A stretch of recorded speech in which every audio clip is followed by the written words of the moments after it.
Bonsoir à toutes et à tous et bienvenue dans les chroniques des BFN. Ce soir, focus sur 3 sujets majeurs qui occupent l'actualité nationale. D'abord, l'opération Zéro Kuluna menée par la Direction générale de la sécurité présidentielle qui vise à débarrasser nos villes de la criminalité urbaine.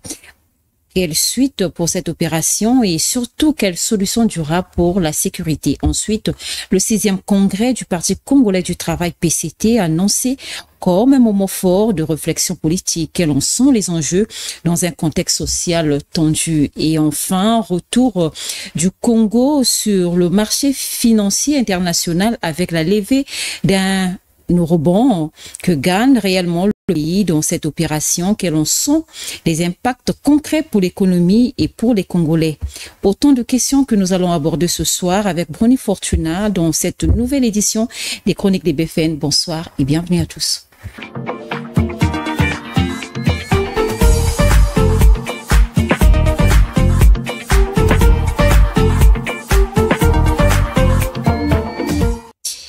Bruni, bonsoir. Bonsoir Gabriel. C'est un réel plaisir de t'avoir. Le plaisir est partagé. Bruni, l'opération Zéro Kuluna se poursuit dans les grandes villes, notamment à Brazzaville et Pointe-Noire. Où en est-on aujourd'hui? Merci de revenir sur ce sujet qui continue donc de préoccuper les Congolais dans l'ensemble. Il faut savoir que cette opération aujourd'hui est entrée dans sa phase de consolidation. Donc le pouvoir public, comme on l'appelle, la force publique qui est sur le terrain, donc on va parler de la police, la gendarmerie et la DGSP, puisqu'il n'y a pas que la DGSP, il faut le souligner. Aujourd'hui, surtout la DGSP qui a lancé une opération beaucoup plus spéciale. Voilà, ils ont réussi où elle, la force publique, a réussi à démanteler les réseaux donc des chefs de gang, à éliminer certains et même à neutraliser et d'autres, à prendre, sinon à ravir, si on peut le dire, les armes blanches que détenaient ces jeunes pour la plupart. Aujourd'hui, l'opération se focalise entre deux grandes villes de Brazzaville, du Congo, pardon, Brazzaville et Pointe-Noire. Mais on sait aussi que la DGSP a l'œil sur d'autres localités où finalement ces jeunes délinquants sont allés se réfugier ou se cacher. Mais il faut savoir que la criminalité urbaine étant un fait profond, est une situation assez profonde et qui nécessite des réponses assez structurelles. Donc, cette opération ne constitue pas en soi une solution définitive. C'est vrai qu'elle se poursuit et le référentiel temporel, nous ne le savons pas, donc on n'a même pas aujourd'hui défini le temps de cette opération, et selon ce qu'on a appris, c'est que ça va durer dans le temps, mais il faut savoir que sa phase de consolidation actuelle, avec l'interpellation, la neutralisation des jeunes délinquants, ne suffisent pas aujourd'hui pour résoudre définitivement la criminalité urbaine dans un pays comme le Congo ou dans n'importe quel pays. Cette campagne a permis d'importantes arrestations, mais la question du lendemain reste posée. Pour quel avenir pour cette opération? Peut-on espérer une réduction durable de la criminalité urbaine? À ce niveau, il faut savoir que oui, la réduction, je disais tout à l'heure, la consolidation avec l'interpellation, la neutralisation des chefs des gangs qui, depuis plusieurs années, avaient réussi à créer des empires, avaient réussi à former d'autres et se constituer déjà en modèle pour d'autres jeunes tentés de rejoindre la criminalité ou le banditisme ou la délinquance.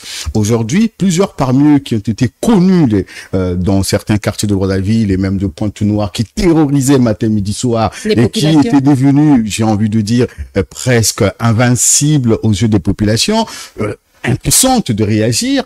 Mais aujourd'hui, parmi ces chefs de gang, plusieurs ont été neutralisés. Donc, on peut dire, par rapport aux informations que nous avons et même dans ce qu'on constate dans nos quartiers, il y a aujourd'hui une tranquillité, une sorte d'assurance qui revient petit à petit. Il y a l'apaisement dans voilà, l'apaisement dans les quartiers. On constate que les gens entrent et sortent de plus en plus, mais c'est pas totalement fini. L'avenir de l'opération, c'est quoi? Nous savons toujours que la force publique a toujours été présente et doit l'être pour sécuriser la population au quotidien. Et cette opération, il faut le savoir, il faut aller jusqu'au bout. Mais si les pouvoirs publics ne réagissent pas, n'apportent pas des alternatives ou des solutions idoines et définitives, cette opération peut durer dans le temps. Ça, on peut pas, par exemple, aujourd'hui, continuer à interpeller, garder s'il n'y a pas de procès, continuer à tuer, sinon finalement, on va éliminer, on va exterminer toute une génération. Voilà, plusieurs jeunes, et c'est pas ce qu'on veut.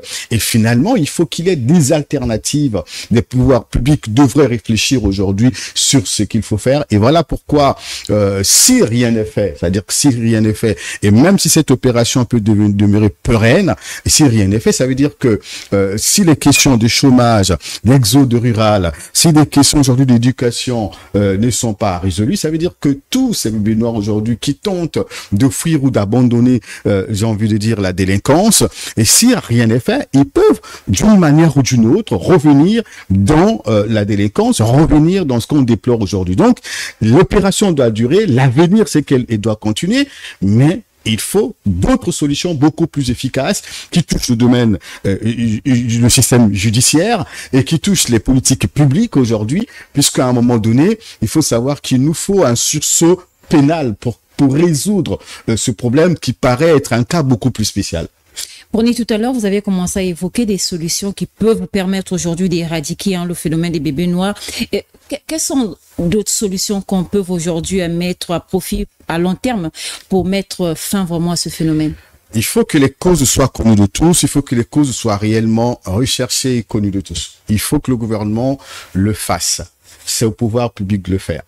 Et vous allez vous rendre compte que c'est échelonné, c'est séquencé, ces causes-là.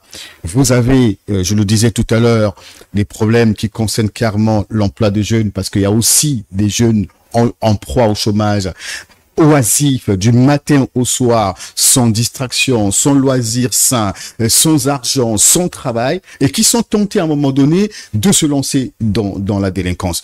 Vous avez l'exode rural, on en parlait il y a quelques jours, la municipalisation accélérée qui en réalité a désengorgé l'intérieur du pays, a interconnecté les départements. Malheureusement, on n'a pas réussi à implanter les structures, j'ai envie de dire, des entreprises au niveau local pour permettre aux jeunes de se camper dans ces zones et ne pas sortir de là et de travailler sur place. Malheureusement, la municipalisation accélérée, les routes construites favorisent tous les jours l'exode rural. Aujourd'hui, on le disait, un jeune peut quitter Ouesso dans la Songa en une journée et arriver à Brazzaville, peut quitter Pointe-Noire en une journée et arriver à Brazzaville, peut quitter Brazzaville pour Pointe-Noire, pour quitter n'importe quelle localité en une journée et faire le tour du pays. Alors finalement, à ce moment-là, les jeunes là, quand ils arrivent à Brazzaville, ils ne vont pas à l'école, ils sont pas formés, ils sont pas accueillis dans les familles qu'il faut, et ils se lancent eux aussi dans le banditisme. D'abord, commencer à prendre les stupéfiants, à prendre la drogue,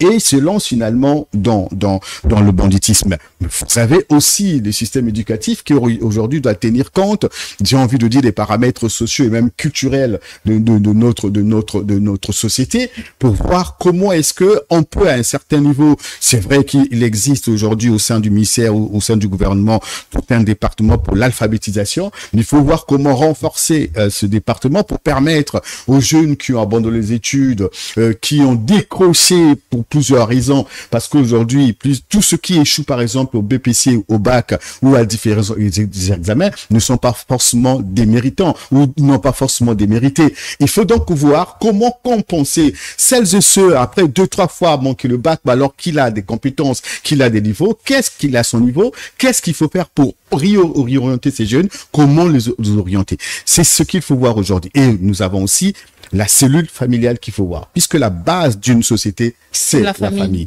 Et quand la famille n'est pas accompagnée, quand il n'y a pas interconnexion entre la famille, le sommet, non, d'abord la famille et le sommet, donc les gouvernants, il est difficile aujourd'hui de réussir l'éducation des parents. Il y a quelqu'un qui me racontait des enfants, pardon. Il y a une personne qui me racontait une anecdote, il disait que dans une famille de 5 enfants, le père quittait la maison à 18h30 pour rentrer à 6h30, maman quittait à 7h30 pour revenir à 18h30. Ils ont 5 enfants. Voilà. En ce moment-là, il y a un autre côté qu'il faut voir, mais l'autre côté, c'est quoi? C'est qu'à quel moment ils prennent le temps d'éduquer leurs enfants? Est-ce qu'il y a un accompagnement social? Est-ce que le ministère, aujourd'hui, des Affaires sociales, tient compte de ces réalités? Des familles qui n'arrivent pas à élever, qui n'arrivent pas à éduquer, qui n'arrivent pas à mieux suivre, qui n'arrivent pas à scolariser. Est-ce que le gouvernement a des statistiques? Est-ce que le gouvernement accompagne ces familles? Donc, il y a toute une batterie aujourd'hui des solutions qu'il faut apporter. Mais si le gouvernement n'agit pas, on déplore aujourd'hui le silence à peu près coupable du gouvernement depuis que la DGSP a lancé cette opération. C'est vrai que les militaires ne vont pas communiquer, peut-être qu'ils ne veulent pas aussi communiquer, mais au moins le gouvernement devrait prendre le relais de la communication, soit pour informer comment les choses se font, soit au moins parler de comment est-ce que les choses peuvent s'organiser demain, puisque vous avez d'un côté la lutte contre la délinquance juvénile, mais vous avez aussi des parents qui se disent victimes soit de l'injustice ou des dérapages. Qu'est-ce qu'on fait publiquement pour organiser ou réorganiser tous ces parents, et qu'est-ce que le gouvernement fait aujourd'hui avec tous ceux qui sont interpellés aujourd'hui, gardés dans les commissariats, dans les brigades de gendarmerie, gardés au niveau du parquet et même ailleurs? Qu'est-ce que le gouvernement fait aujourd'hui? Je parlais tout à l'heure d'un sursaut pénal. Un avocat congolais l'a dit, a interpellé le ministre de la Justice. Il faut une politique à peu près spécialisée, une politique adaptée, une politique pénale pour voir comment résoudre ce problème, puisque ça devient une situation préoccupante. Si les procès ne sont pas organisés, si nous n'avons pas des centres de détention qui soient capables de formater aujourd'hui les cerveaux de ces jeunes, si nous n'avons pas des prisons qui sont de haute sécurité et qui peuvent aujourd'hui empêcher que celles et ceux qui sont incarcérés sortent ou encore soient librement libérés, impunément libérés, ce sera peine perdue avec tout ce qui se fait aujourd'hui. Et donc, les solutions sont claires. Le gouvernement le sait. Tout ce qu'on déplore, c'est le silence du gouvernement face à cette situation. Mais il faut que le gouvernement agisse. Il faut que le gouvernement parle. Il faut que le gouvernement apporte les solutions le plus tôt possible. Sinon, on va pas continuer à assister à cette opération telle qu'elle se fait aujourd'hui, s'il n'y a pas un complément, s'il n'y a pas un supplétif, s'il n'y a pas l'accompagnement du gouvernement. Quittons la sécurité pour parler politique. Bruni, je le disais à l'entame de notre émission, le 6e congrès du Parti congolais du travail approche. Comment s'organisent les préparatifs sur le terrain? Oui, le PCT, c'est un grand parti, vous le savez, c'est l'un des partis les mieux organisés, mais il faut savoir que ce n'est pas l'unique parti aujourd'hui qui prépare son congrès ou qui l'a fait cette année. Voilà, il n'y a pas des soucis, il prépare son congrès. Donc le PCT est fortement mobilisé, en pleine mobilisation.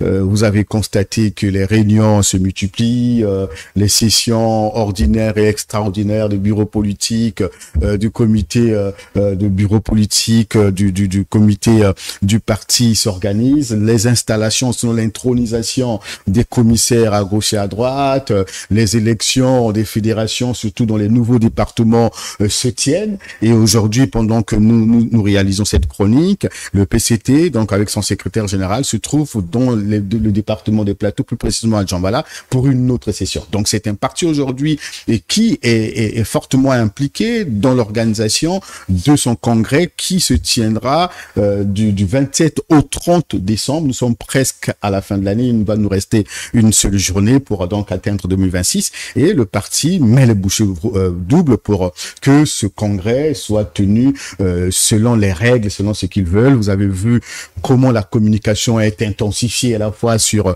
les médias traditionnels et les réseaux sociaux. Vous avez vu qu'à chaque déplacement dans le cadre de ce congrès, tout est filmé, tout est diffusé. Même pour le choix du lieu où se tiendra le congrès, tout a été filmé, les reportages ont été réalisés à propos. Et finalement, on constate que c'est un parti qui priorise aujourd'hui son congrès, qui place au cœur de ses priorités, sinon au cœur de ses préoccupations actuelles, ce fameux congrès. Ce congrès, Bruni, intervient dans un contexte social marqué par des difficultés économiques et un fort besoin de réponses concrètes. Qu'attendent réellement les Congolais de cette rencontre politique? Il faut savoir que le PCT, depuis quelque temps, est dans une sorte de déconnexion, on va dire, sociale. Quand je parle de déconnexion sociale... Ils sont déconnectés de la réalité. C'est un parti au pouvoir, mais qui s'est éloigné des préoccupations des populations et qui a même pris une attitude, j'ai envie de dire, qui paraît comme une sorte d'un parti qui serait très insensible aux préoccupations des Congolais. Je vous le disais tout à l'heure, il suffit de regarder comment ce parti se mobilise, comment ce parti s'organise pour son congrès. La question souvent qu'on se pose est si le PCT faisait autant pour d'autres préoccupations qui concernent aujourd'hui. Donc, les Congolais dans l'ensemble ne se préoccupent pas en réalité que le parti collectif de travail tienne son congrès ou pas. Tout ce qu'on sait aujourd'hui, c'est qu'étant un parti au pouvoir, ce qu'on attend de ce parti, c'est que, comme ils sont encore au pouvoir, comme il est encore au pouvoir, mais qu'il prenne conscience de sa mission principale ou encore qu'il applique son idéologie dans son ensemble. Donc, ça ne peut pas vraiment préoccuper les Congolais comme tels, mais plutôt, c'est un congrès qui se tient sur fond électoraliste, il faut le dire. Nous sommes donc le congrès se tient du 27 au 30. Nous sommes donc à 2 mois à peu près donc de l'élection. Ces 2 mois sont des mois électoraux. Donc finalement, le PCT choisit le bon moment pour investir leur candidat comme ils ont l'habitude de le faire à chaque élection, avoir le temps de se lancer déjà dans une sorte de pré-campagne, parce que c'était d'abord, ça tergiversait entre juin, juillet, non, finalement, ils ont choisi le bon moment. Le bon moment, c'est que ça termine le 31, le président a souvent un message de vœux de chaque année, comme le veut la tradition. Vous avez donc janvier, février, c'est plus ou moins le mois dont on dit le mois de Denis Sassou Nguesso. Donc le 5 février, il y aura plusieurs activités parties. On a vu l'année dernière comment le PCT avait organisé un grand meeting en salle au Palais des Congrès. Finalement, il y a certainement un chronogramme préélectoral qui finalement va occuper le PCT pendant toute cette période. Donc jusqu'ici, on constate que cette préoccupation ou ce congrès, en réalité, qui est un congrès, j'ai envie de dire, de structuration, de restructuration, où le PCT va mettre des nouvelles instances ou aussi mettre en place une nouvelle politique stratégique sur les années à venir, en réalité, ne concerne pas directement les Congolais. Et même aujourd'hui, le PCT, avec ce qu'on constate, ne se préoccupe pas encore des réalités sociales. Vous allez vous constater que les dépenses qui se font aujourd'hui pour organiser ce congrès, et quand on regarde aujourd'hui le statu quo social, il y a véritablement un contraste. Et donc, on peut pas dire que les Congolais sont restés devant les écrans ou tous les jours attendent que ce congrès se tienne. C'est plutôt celles et ceux qui sont dans le positionnement individuel, celles et ceux aujourd'hui et qui s'attendent à l'élection du président de la République, celles et ceux aujourd'hui qui s'attendent aussi à briguer certains postes, à intégrer le parti ou encore à se repositionner. Ce sont celles et ceux-là qui se préoccupent et vous constatez, ce sont des ministres qui sont là, ce sont des députés et finalement quelques cadres aussi qui s'accrochent jusqu'aujourd'hui s'accrochent à la lumière ou encore à la branche du pouvoir, mais sinon aller dans les marchés, allant dans les quartiers, demandez-leur le congrès du PCT quand ils vous diront on ne sait pas, demandez-leur est-ce que vous vous préoccupez? Non, les préoccupations des Congolais sont ailleurs, vous le savez, c'est l'eau, c'est l'électricité, c'est le transport, c'est ce qu'on vit aujourd'hui, l'opération contre la délinquance, et c'est aussi le fait qu'aujourd'hui le gouvernement peine aujourd'hui à payer les fonctionnaires à temps comme il le faut, c'est aussi les dettes qui galopent, c'est ça la véritable préoccupation des Congolais. Le congrès du PCT, je vous le disais tout à l'heure, le PCT tient son congrès, l'UPADES le tient aussi, il y a eu avant ces deux partis, le RDD qui a tenu ses congrès, vous avez eu aussi le parti de Destin Gavé et bien d'autres qui ont tenu des congrès. Donc, on peut pas aujourd'hui dire que finalement c'est une affaire d'État. Non, il n'y a rien à voir avec ça. Le PCT parviendra-t-il à renouveler son discours pour s'adapter aux nouvelles réalités du pays et aux aspirations de la jeunesse? C'est tout ce qu'il faut, parce que vous le savez que le PCT, en réalité, ce qu'on reproche à ce parti, je vous disais tout à l'heure qu'il y a une sorte de déconnexion sociale, ce qu'on reproche souvent à ce parti, le PCT en réalité est le creuset, comme on le dit, pour la sélection des dirigeants. Pourquoi on pense que le PCT s'est déconnecté? Le PCT, c'est le PCT qui, finalement, regroupe d'une manière ou d'une autre tous les cadres qui sont dans des postes stratégiques dans ce pays. Le PCT tient le Parlement dans son ensemble. La majorité des membres du gouvernement qui sont même des poids lourds de ce gouvernement commencer par le Premier ministre lui-même, dans le PCT, sont du Parti congolais du travail, et sans compter des directeurs généraux qui sont puissants. Vous avez vu même l'un d'eux, au nom de la société, a construit toute une école, le lycée, le complexe scolaire la Liberté. Et lui aussi, donc le directeur général à SNPC, il est aussi du Parti congolais du travail. Et les ministres qui occupent les postes stratégiques aujourd'hui, les grands travaux, l'aménagement du territoire, la justice et autres, sont du Parti congolais du travail. Donc c'est le PCT à chaque élection ou après chaque élection ou à l'orée de chaque élection, surtout au niveau du Parlement, se regroupe pour choisir lesquels peuvent occuper des fonctions. Le PCT influence aussi la nomination de certains directeurs de cabinet de certains ministres, et même des ministres aussi, des propositions. Donc, si jusqu'à aujourd'hui le PCT, qui est une force politique majoritaire et qui, selon moi, aujourd'hui oriente et est responsable de l'orientation stratégique du pays par le biais du président de la République qui est le chef du parti, et même par le biais de d'autres ministres, un parti que je considère aujourd'hui être l'architecte même de l'idéologie politique au Congo, puisque c'est un parti au pouvoir. Et quand on regarde aujourd'hui que ce parti, avec l'organisation de son congrès, dans un contexte où nous savons que le pays fait face à une situation assez difficile, où on n'arrive plus à faire face aux besoins sociaux ou encore à la politique sociale comme telle, où aujourd'hui des jeunes sont battus pas parce que on veut qu'ils soient tués, mais parce que finalement l'insécurité, la délinquance, la loisiveté ont pris de l'ampleur sur les vraies politiques. Quand on constate qu'au début du quinquennat du président de la République, on savait qu'on était déjà dans la crise, mais là on nous avait promis que le Congo allait revenir sur les rails, que on allait surmonter cette crise avant la fin du quinquennat, et qu'on se retrouve encore dans le gouffre aujourd'hui, vous constatez que on pouvait pas, pour un parti qui est un parti de gauche, aller organiser un congrès qui coûte aussi cher dans le contexte actuel.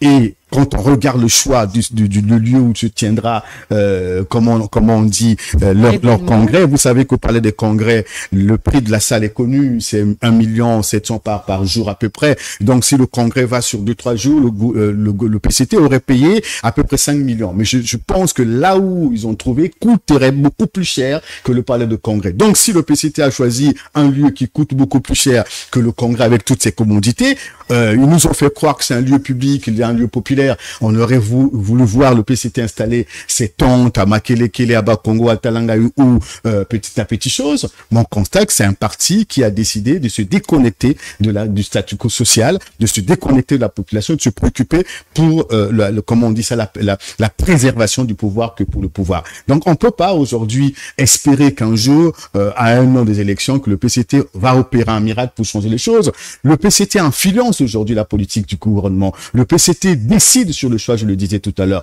Mais qu'est-ce qui manque aujourd'hui au PCT, qui constitue aujourd'hui une boîte à réflexion pour le gouvernement, de mettre en place aujourd'hui une politique de lutte contre la délinquance et pour permettre au gouvernement de l'appliquer? Qu'est-ce qui empêche aujourd'hui au Parti congolais du travail, qui était un grand parti qui a de l'expérience depuis 40 ans, pardon, aujourd'hui de mettre en place des vraies politiques de lutte contre la délinquance juvénile ou encore contre le chômage? Ils diront, mais c'est pas nous qui sommes au pouvoir, mais c'est un parti qui est au pouvoir, je le disais tout à l'heure, qui constitue l'architecte idéologique et politique du pays, de la nation. Donc, on peut pas croire à ce niveau-là. Tout ce que fait le PCT, ce n'est que pour la préservation du pouvoir, ce n'est pour le repositionnement des uns des autres, c'est même plus un parti qui tient compte de son idéologie. Tout ce qu'on veut, vous avez déjà entendu, le président doit être candidat, ils se battent pour la mobilisation. Voilà, le PCT, quand il s'agit de se mobiliser comme lors de l'inauguration pour aller soutenir ce que fait le président, mais bizarrement, le PCT en amont ne propose rien qui marche pour soutenir le gouvernement ou encore pour réaliser le projet de président de la société et le projet de programme du gouvernement. Et donc, on ne peut pas espérer sur ce parti politique.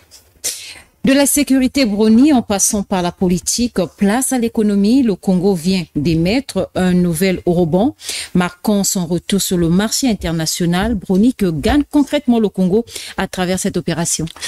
Bon, il faut savoir que ça fait 20 ans que le Congo a été exclu du marché financier international, pas parce que l'on l'a voulu, mais parce que le Congo n'a jamais été un bon élève depuis quelques années. Voilà. Le Congo était surendetté. Je peux être simple pour dire qu'aujourd'hui, si vous n'arrivez pas à payer vos dettes à temps, selon le contrat avec votre bailleur, par exemple, aux yeux de votre bailleur, vous n'êtes plus crédible. Il ne peut plus vous faire confiance. Et si en dehors de votre bailleur, vous avez d'autres dettes et que vous n'arrivez pas aussi à payer aux dates prévues, ça veut dire que vous devenez moins crédible vis-à-vis de vos bailleurs. C'est ce qui était devenu le Congo, c'est ce qu'est le Congo aujourd'hui, qui ne peut pas payer à temps ses dettes et qui est encore surendetté. Ça veut dire que tellement trop de dettes à gauche et à droite, pas seulement auprès d'un seul bailleur, mais partout, à gauche et à droite. Donc, c'est un pays qui est devenu surendetté et qui ne contrôle pas ses dettes et qui n'arrive pas aussi à mieux utiliser ses emprunts pour développer le pays. Et quand c'est comme ça, le marché financier international vous exclut. Et depuis 20 ans, c'est ce que le Congo a subi. Et donc, le Congo était dans les rapports bilatéraux, aller demander l'argent à tel État, ou peut-être voir aussi le FMI comme le FMI l'a fait.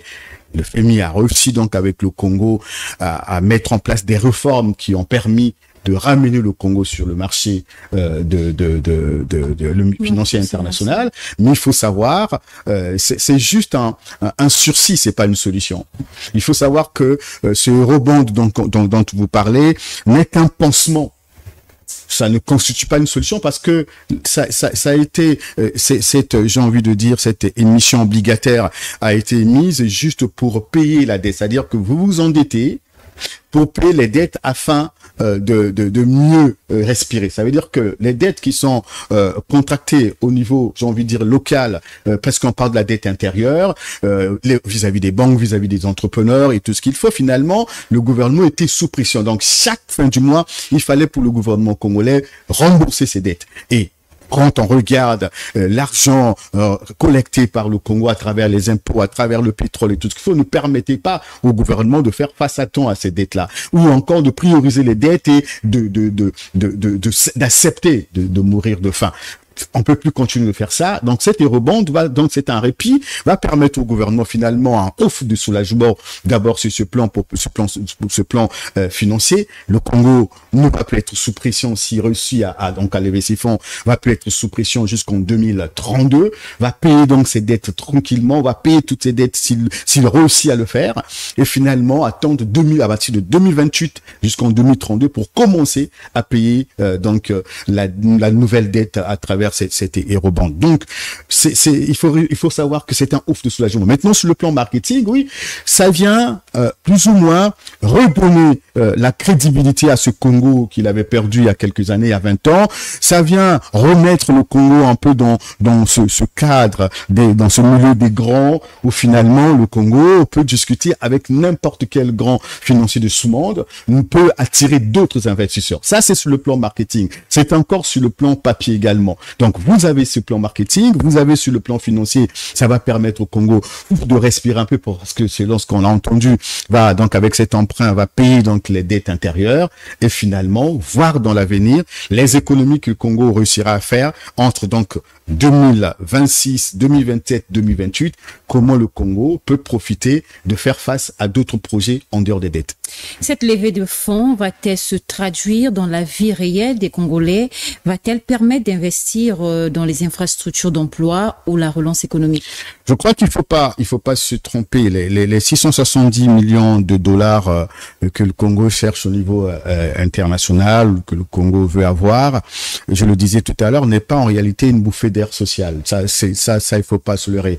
Il est bien clair sur papier que c'est pour régler les dettes intérieures. L'avantage, c'est quoi? C'est que on va permettre aux entreprises au niveau local de respirer, d'avoir une très bonne trésorerie. Et quand les entreprises au niveau local sont dynamiques, ça impulse l'économie. Voilà, c'est ce qui peut marcher. Il faut savoir que sur le plan social, cet argent ne va pas dans l'investissement des routes, ne va pas dans l'investissement des hôpitaux, ne va pas dans l'éducation, ne va non plus dans le social pour lutter contre la cherté de la vie ou dans le transport. Non, c'est bien clair que ça va résoudre les problèmes des dettes intérieures parce que le gouvernement pense si on injecte, si on paye les dettes au niveau intérieur, cela peut dynamiser l'économie avec le bon fonctionnement des entreprises. C'est ce qu'il faut retenir. Donc, le plan social, on va continuer à subir. Ce qu'il faut faire, c'est quoi? C'est que dans le temps, si le Congo réussit à mieux gérer ses dettes, parce qu'il y en a eu dans le passé, on a emprunté à gauche, on a emprunté à droite, mais souvent on se pose les questions, où va cet argent? On se souvient bien de 14 milliards des générations futures, dont on ne sait même plus où c'est parti, personne ne le justifie. Le Congo a pu prendre de l'argent à gauche et à droite, mais nous ne savons pas également où est parti cet argent. Mais le FMI, quand le FMI est arrivé, tout ce que le FMI a fait, c'était pas pour investir dans le social, mais c'était pour permettre au gouvernement congolais de faire des réformes. Et jusqu'à aujourd'hui, ces réformes n'ont pas d'impact, j'ai envie de dire sociaux, n'ont pas un impact réel sur l'électricité, n'ont pas d'impact réel sur l'eau, n'ont pas d'impact réel sur l'inflation, n'ont pas d'impact réel sur la santé, n'ont pas d'impact réel sur l'éducation. Donc, on va continuer à attendre. Il faut pas se leurrer, il faut pas penser que parce que le Congo est allé encore s'endetter, il va résoudre des problèmes avant 2032. À ça, il faut pas se leurrer. D'aucuns estiment que ce type d'opération profite surtout aux créanciers étrangers. Que répondez-vous à ceux qui doutent de son impact positif sur l'économie nationale? C'est ce que je disais, mais tout dépendra. Il faut savoir que la dette en soi pour les États constitue un pilier important pour le développement. C'est-à-dire que on permet aux États de s'endetter pour financer les projets, pour injecter de l'argent dans comment on appelle ça, le circuit économique et financier. Et donc, ce n'est pas un péché pour un État d'aller s'endetter. Le problème ici pour le Congo, c'est que comment sont gérées ces dettes? À qui profite tout ça? C'est ça le vrai problème. Vous avez vu les analystes parler, se préoccuper. Pourquoi est-ce qu'on lance cette eurobond à quelques mois de l'élection présidentielle? Est-ce que cet argent, comme pose la question de plusieurs internautes ou des analystes et des journalistes, est-ce que cet argent ne servira pas vraiment à financer l'élection? Est-ce que c'est pas pour ça? Puisque si le gouvernement n'arrive pas à payer à temps les travailleurs qui doivent se couper en quatre, couper les cheveux en quatre pour avoir l'argent, quand on sait que les impôts, les douanes et même le pétrole ne peut pas aujourd'hui faire face à toutes les charges de la République, et la question qu'on se pose aujourd'hui, est-ce que cet argent qui est recherché sur le marché international ne va pas servir réellement à financer l'élection? Sinon, où trouvera-t-il, où le gouvernement trouvera-t-il l'argent pour financer l'élection? Donc, aujourd'hui, la question, c'est dans la gestion de la dette. Parce que nous savons que tout ce que nous avons pu engranger depuis 2000 jusqu'à 2014, où le Congo, vous vous souvenez, se targuait d'avoir suffisamment d'argent. Si pendant toute cette période, le Congo n'a pas pu se doter même d'une ville moderne, si pendant toute cette période, Brazzaville ne s'est pas modernisé, nous avons encore des quartiers comme Filou, Mutabala, comme Ngamakoso, Jakopango, qui sont encore enclavés au XXIe siècle, où pour y avoir accès, il faut vraiment tout un parcours de combattants. Finalement, on se demande qu'est-ce que cette manne pétrolière nous a apporté, malédiction ou développement.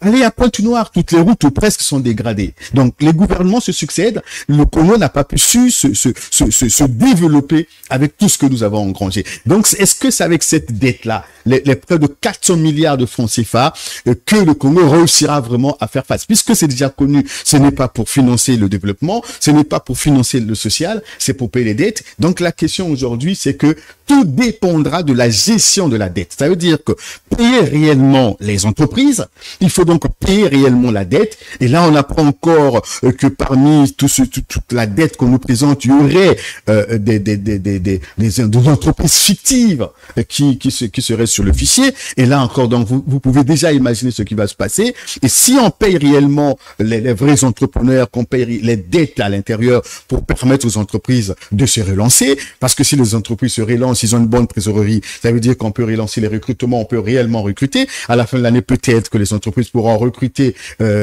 plusieurs jeunes, on ne sait pas. Mais si cela n'est pas destiné à résoudre ce problème, il ne faut pas s'attendre que les choses changent dans ce pays. Nous arrivons à la fin de notre chronique de ce soir, Brony, entre la lutte contre l'insécurité, les enjeux politiques du PCT et cette opération financière majeure. Quel fil conducteur vois-tu dans la gouvernance actuelle du pays? Vous savez que on traverse une période loin d'apeurer de nos compatriotes. On constate juste qu'il y a un grand fossé social. Il faut savoir que, je le disais tout à l'heure, que l'écart, sinon le fossé entre la macroéconomie donc ce fossé-là avec la microéconomie, comme je le disais tout à l'heure, le fossé est tellement grand.